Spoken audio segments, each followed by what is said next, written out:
giving parents more control over their child's education, keeping students safe, all while working to improve education in Oklahoma. Those are promises made by State Superintendent Ryan Walters. He joins us this afternoon to talk about everything his department is working on in Oklahoma City. Mr. Walters, thank you so much for taking time for us this afternoon. No, thank you for having me here. So we'll start here. The big education news of the week, Epic Charter Schools has announced a big restructuring, more than 300 staff, administrators, teachers, all laid off. Do you feel that this raises concerns about the charter school system? No, it doesn't concern me because, you know, what you see here is we're going to be a school choice state, which means that parents get to choose where their kids go to school. So when parents choose a charter school like Epic grew. They hired more folks, they hired more teachers. Well, when parents have also said, well, you know, actually, a lot of parents have chosen to put their kids back in Tulsa Public Schools, for example, because of the improvements there.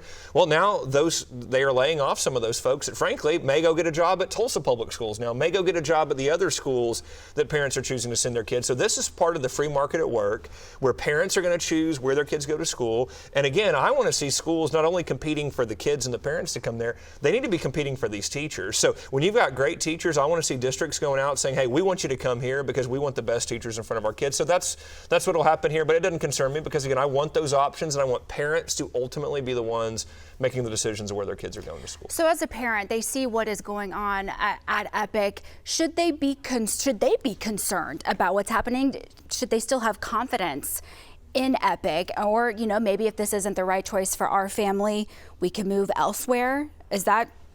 Yeah, look, I think that's a perfectly justifiable thing for parents to look at. You know, look, so for Epic, I think that they do some great jobs providing options to kids virtually. You know, virtual education, I talk to some parents, they love it, right? I talk to some parents who go, no, my kid's got to be in the classroom with a teacher. That's how they learn best. So look, I would tell every parent, you should always be evaluating your kid's education. You should constantly be looking at the options that we make available. We, as a matter of fact, just sent out an email to every parent in the state last week saying, hey, just a reminder, it's open enrollment here in Oklahoma. So if you want to try a charter school, if you want to try a private school, we've got private school options for you. If you want to try a different public school, we can help you do that. So we want parents to always be looking at the options, looking at what's available to them, and making sure that they're in the school that best meets the needs of their children. So look, I think every parent should be thinking that no matter where their kids are in school. Sure. On the other end of that, you have teachers out of a job, you know, dozens of them from Epic. There's an opportunity there for some of the public schools to perhaps try and recruit them. I know that is an ongoing issue and nationally, of course, but you know, we focus locally. It's an opportunity for more recruitment there. Is there active recruiting trying to maybe attract them? Absolutely. You know, and that's where every year since I've been in office, we've done dramatic free market teacher signing bonuses, because I've looked at every shortage area and said, how can we convince some of the best teachers from the country to move to Oklahoma to fill these positions? And how do I encourage and incentivize our teachers that are here to stay? How do I incentivize folks that are graduating from a college of education here in Oklahoma to stay here? And so we constantly have to be doing that. We've got to be figuring out how we get the best people into the profession. And so when you have an opportunity like this, every district should be jumping at that. They should all be looking at the teachers that are leaving, trying to bring them into their districts. And so that's what we've got to continue to do, though. To get our state out of this bottom of education ranking, we've got to look at doing things differently. And so much of that is free market principles, by saying, how do you recruit talent, how do you keep talent, and how do you make sure best practice is what's going on in the classroom? And that's what we're going to continue to do. Sure. Well, that's an effort that your department has been working on for years. Of course, we've got the teacher signing bonus. That's been a draw. There are other incentives for teachers to not only come to Oklahoma, but to stay. Have you seen success in that? We've seen that in place for over a year now. Is there success with that? Are we getting people into our classrooms? We have. We have seen the turnaround of the teacher shortage. The teacher shortage problem is getting solved. We've seen a record amount of kids that have signed up to be teachers. So not only are we seeing more and more people apply to these positions, we're starting to see more and more people become interested in being a teacher in the future, which, again, that's great for the short term, but we also want to continue to look at those long-term trends. It's not going to go anywhere. That's exactly right. And then the other thing is, I've been very proud of Tulsa Public Schools and Dr. Ebony Johnson of leaning into our teacher empowerment program. So this is merit pay for teachers. Teachers can make up to 6 figures in this program. Tulsa has been one of the best examples of leaning into that to say, when we've got a great teacher here, we want to keep you. We want to make sure that you're helping other teachers. We want to make sure that you're working with the students that need it the most, and we're going to pay you a lot more. And because of that, they're able to retain some of the best and brightest teachers in the state and frankly in the country. And we got to continue to see these efforts grow. So we announced just a few weeks ago, we have a record amount. We now have over 1,000 teachers making merit pay in the state. We're very excited about that. We're going to keep growing these efforts. Is that enough to fill these positions? It just feels like every year we're in the summer break, all the school districts are hiring across the state, and yet when we get into the school year, there are still vacancies. What else can the state do to try to attract people to fill these needed positions? Sure, and look, I think you're exactly right. You got to look at all of it in totality, right? You've got to be doing all of these things to try to improve the teacher recruitment efforts. Because again, when I talk to parents, and me as a parent, I want the best teacher for my kids. That's what parents want. So how do we continue to try to make sure that the best teacher's in the classroom? So we've got to continue all of these efforts. That's also why you've also seen us crack down on things like we want discipline back in the classroom. We want to make sure that teachers can teach and kids can learn. So we've launched discipline reform to say, listen, administrators, you got to have your teachers' backs. When they come into the classroom, they want to be able to teach. Number 2, we've also cracked down on teachers' unions' control over districts. Teachers' unions continue to undermine education by not allowing, they tried to fight merit pay. They tried to fight parents' rights. They tried to push indoctrination in the classroom. We said, look, teachers' unions, you're not going to control the classroom. You're not going to control the schools. The parents are. So we're going to put parents in control, and when parents are in control, they want high quality teaching, they want to get back to the basics. And so you start seeing all these things work, and you get more people that want to teach. You get more people that want to come into the profession. But these are some of the things that we're doing that we're seeing success on, and again, we're going to continue to build upon those. You talk a lot about school choice, giving parents the power to choose where they want their child to get their education. And we've heard a lot of that with St. Isidor. Sure. So we'll move there. That's another big headline that we've kept an eye on, and gosh, over the last year. The Supreme Court just ruling that they're going to uphold the lower court's decision, which is preventing them from opening. What's next in this case? I know y'all have been a big advocate for trying to open up that school in Oklahoma. Sure. Well, we're not going to give up. It's really unfortunate. St. Isidor, we were the first state to approve a religious charter school because we wanted more choice options for parents. We wanted to protect religious liberty of individuals in the state of Oklahoma. And unfortunately, with this court ruling, the people praising it, you've got atheists, you've got Satanists, and you've got Gittner Drummond. Those are the only people praising this ruling. And unfortunately, the people who really wanted this school, who really wanted these options, were parents, were the kids that signed up for the school. So we're going to continue to fight for that school. We're going to continue to fight for funding options for the school. So we're looking at all of the legal options there. But the court, again, Amy Coney Barrett recused herself. She doesn't do that. It's an easy win. Okay, we would win this case very easily. So I'm really disappointed in that. But President Trump has put great justices on the court. We feel like if we get this case back up or a similar case back up to the court, we'll have a favorable ruling. And so we're going to keep fighting for that. So bringing it back down to the state level, the governor has appointed 4 new members of the Board of Education. What can you share about that working relationship with the new members? How are things going? Sure. I mean, look, the governor has done some really bizarre stuff and fighting with us and tackling things like green energy, lashing out at me for not supporting his green energy boondoggles and things like that. So, he took it out on me by firing a bunch of board members. And it was really unfortunate because I'm looking at this going, you're out of step with the people of Oklahoma. The people of Oklahoma want education reform. They don't want the unions in control of our education system. They support the reforms that are going on. They see that it's a tough job to move Oklahoma out of 49th in education and get us to be a leader. That's what we're doing. We have set an incredible amount of reforms in place so that you're seeing a dramatic turn in education. And so we now have this new baseline of getting back to the basics, putting parents in control, using the free market. And so it's unfortunate that Governor Stitt was that far out of step with the people of Oklahoma. But look, it doesn't deter me. It doesn't slow me down. I'm going to continue to fight for the parents and taxpayers of the state of Oklahoma. And so we're going to continue with these education reforms. Do you feel like you and the board are all on the same page to help meet those goals? If not, how do you get there?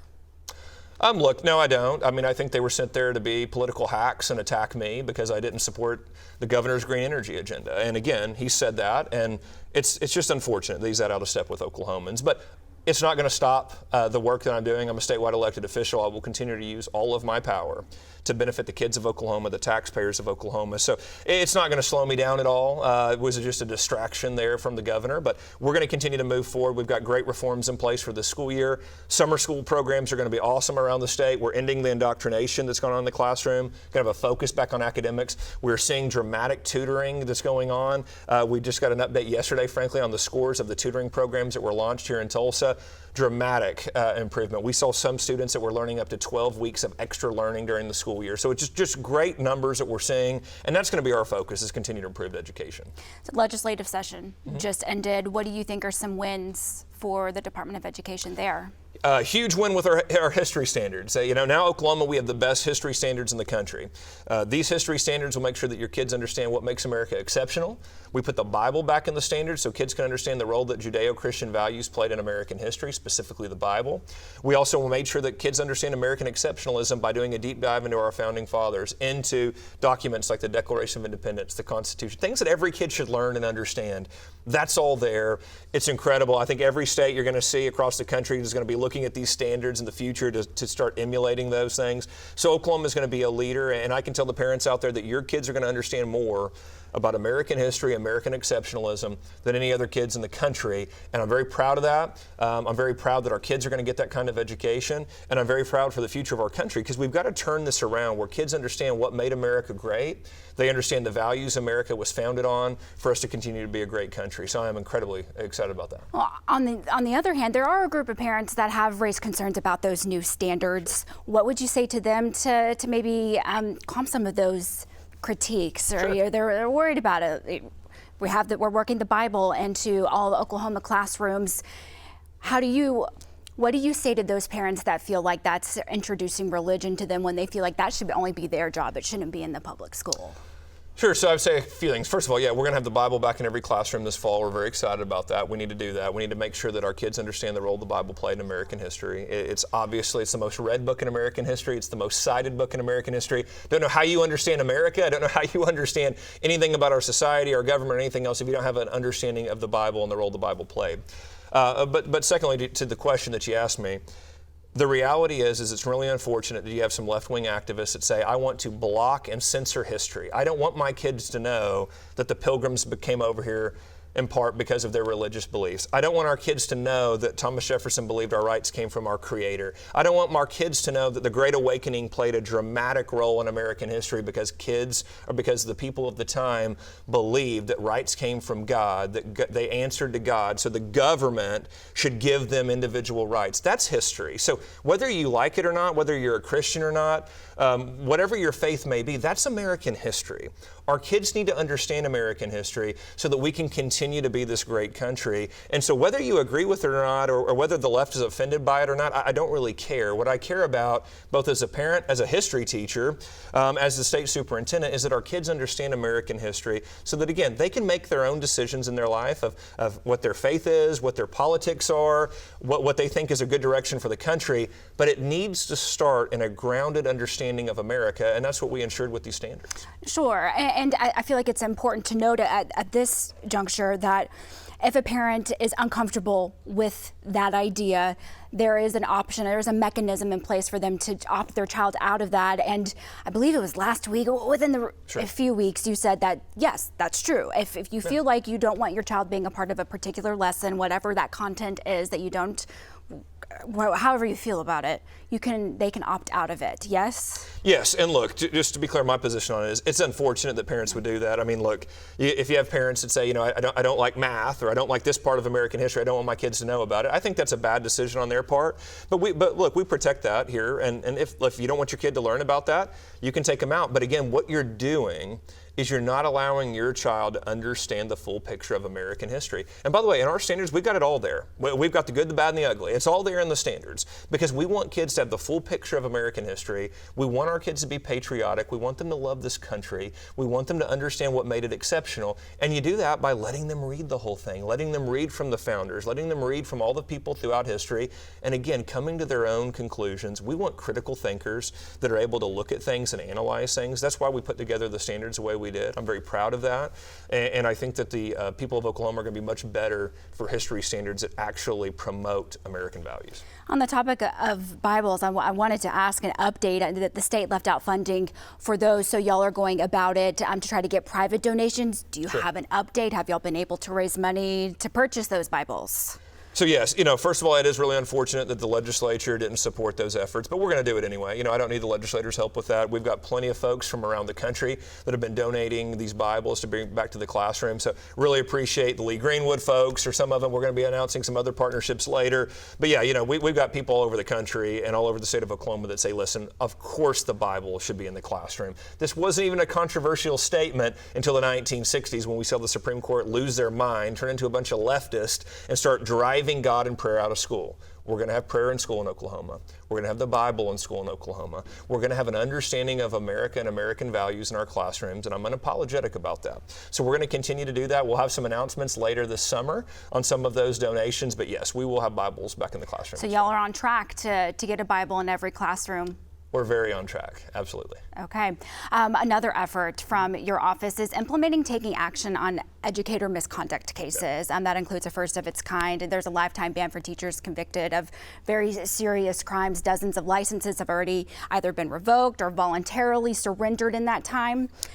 Is there recourse? This is kind of interesting. Is there a recourse for teachers that, say, are either acquitted or there's no backing on some of these allegations brought against them? Sure. Can they get their licenses back? Is there a mechanism for that? Sure, great question. So first of all, we do not tolerate teacher misconduct in the classroom. In the state of Oklahoma, if you're going to treat a kid inappropriately, if you're going to be sexual with a child, if you're going to step out and do something or break the trust with a parent, you're not going to teach in the state of Oklahoma. And we have taken steps to be the first state in the country to give lifetime bans, meaning you can never teach in Oklahoma, nor in any other state according to the ban that we've attached. And by the way, we had Texas reach out a couple weeks ago saying, we noticed you guys have a lifetime ban on this person. Thank you. We're not hiring them. This flagged in our system. So it is working not only for us to keep our kids safe, but we're also wanting to make sure these people can't go across state lines and go hurt other kids. So the lifetime bans work like this. Yeah, no, if you agree to that, and again, this individual agrees to it, you're done. So that's it. That's all she wrote. You're not going to teach again. You're not going to be part of the classroom. But the way the other processes work is when an allegation comes forward, if it's serious enough to begin an investigation, you are taken out of the classroom, you are suspended. We then go through your full due process rights when it comes to a certification. So you go before a judge, a semi-like judge, like an ALJ. You go before that individual, you present your case, our investigators present their case, and everybody has their day. So people get that option, but we're not going to leave individuals in the classroom that have had serious accusations about hurting kids. We're going to take them out. We're going to do a full investigation. We're going to do a deep dive. What I'm never going to do is jeopardize kids throughout the process. So we remove those individuals. And yeah, we've had some individuals where we go through the process and they're able to show that their claim wasn't appropriate or wasn't true or whatnot. But again, the first step has to be to protect the kids. That's what we're always going to do, and we're going to make sure that our kids are safe when they go to school. Sure. We'll end here. We've had a great conversation. The goal is to put Oklahoma into a top 10 state. Mm-hmm. Education is always, of course, a part of that conversation. Still today, we are not there. We're in the lower 40s of it. What is your office doing to try to get us there? You've been in this position for several years now. Sure. How do we look to the future to get to that top 10 spot? Absolutely. So what you saw is you saw a state that was dominated by teachers' unions. You saw a state that was dominated by administrators that were more concerned with paying them and their friends rather than getting money to the classroom. You saw a state that didn't protect parents' rights or provide school choice. So what we did from day one is we came in and said, teachers' unions, your days are numbered. You're not going to run the schools anymore. You're not going to push woke indoctrination. We're going to get back to the basics. Parents, you're going to have full school choice. Parents, we're going to protect your rights better than any other state. We're going to bring the free market to the classroom, meaning we're not only going to have school choice, we're going to pay based on merit. We're going to pay tutors based on merit. We're going to incentivize improving student performance. So what we've seen in my first 2 years in office is we've seen a dramatic shift in mentality, in the baseline of what education looked like. And now we're starting to see these results. Again, we were at the very bottom due to these forces in education like the teachers' unions. Getting them out of control, moving the ball, we are seeing dramatic improvements. Tulsa is a shining star right now. We are seeing the early signs of a district that I think in the next 2 or 3 years we're going to be telling this story about how they were able to turn that around. But it's taken hard work. We're just getting started, but we have reset an education system that was built on failure, that was built on socialist constructs, into one that's based on free markets, incentives that incentivize learning and incentivize parents' rights and school choice, and you're going to continue to see these improvements continue. Would you use TPS as an example of, give me a 30,000-foot view of education in Oklahoma and where we're headed? Do you use TPS as an example of that? I do. I mean, I say it here, I say it nationally. I think that TPS is an example of what our schools should be doing. I watched Dr. Ebony Johnson and her team come in and say, listen, here's what we're going to do. We're going to look at every practice that's going on in this district. If it doesn't work and there's not ROI on it, we're killing it, we're going to do a different program. I'm going to change the professional development and training for every teacher. I want to make sure every single teacher knows how to teach the standards in their classroom. I'm going to make sure that every student that's fallen behind has tutoring, and we measure the success of the tutoring, and we pay the tutors more. I'm going to make sure that our best teachers are in the classroom helping other teachers as well. They were the first to launch Teacher Empowerment Program. So what you've seen here is those are some of the building blocks that create a district that's going to be brought unprecedented transparency to TPS. Her predecessor, zero transparency. We're finding out more and more still all the financial issues, all the academic issues that occurred there. Dr. Johnson's brought all this to the forefront, very open and very transparent about it. And again, you see parents that are able to speak into the school system, that are being heard, that when there's an issue, it's being addressed. And it's being addressed in a very transparent way. So yes, I believe TPS is a model both for our state, and I always push that around the state to say, we held a big conference last summer. She was our keynote. I wanted her to be the one speaking to all the superintendents saying, I want you to hear the story of what she's accomplished here in Tulsa. And again, I think it's a national story. I believe that the folks around the country should be looking at what TPS is doing. And listen, we've got to keep improving. I'm not going to sit here and tell you it's exactly where it needs to be. We've got to keep improving.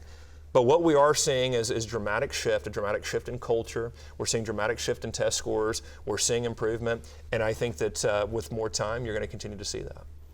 Well, Mr. Walters, we appreciate your time this afternoon. Thank you. Thank you for having me on.